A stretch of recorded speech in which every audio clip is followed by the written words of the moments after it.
Sa araw na makatagpo ka ng taong handa kang samahan mula sa pinakamagulo hanggang sa pinakamasayang sandali ng buhay mo. Huwag mo nang pakakawalan. Kasi sa mundo na ginagalawan natin ngayon, isang hamon ang makakita ka ng taong magmamahal sa'yo ng tapat at totoo.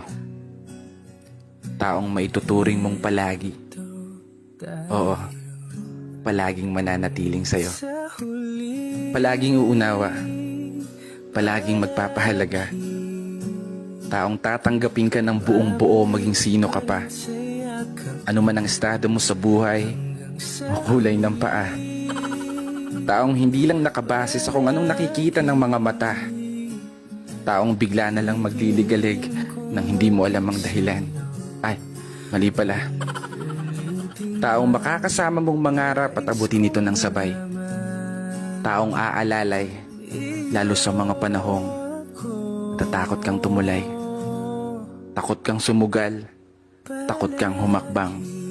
Pinanghihinaan ng loob sa pagkakataong hindi umuugnay ang mga plano at gusto sa pag-ikot ng mundo. Isang palagi napupuno sa mga pagkukulang, kahinaan at kalakasan na tinataglay mo. Isang tao na maniniwala sa'yo.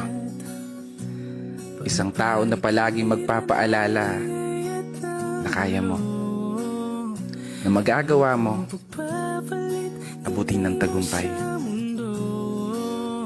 Kaya ikaw, sana matagpuan mo na yung palagi mo. Pero bago magtapos ang video na to, i-follow mo naman yung page ko at i-share na rin kung nagustuhan mo. Hindi ako titigil lumikha ng mga obra hanggang nakikinig kayo.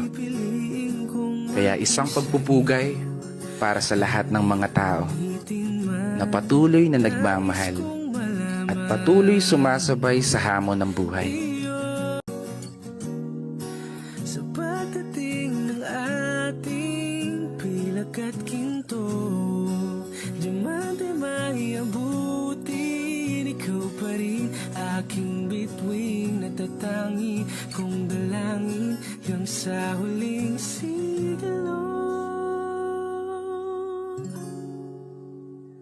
Sa huling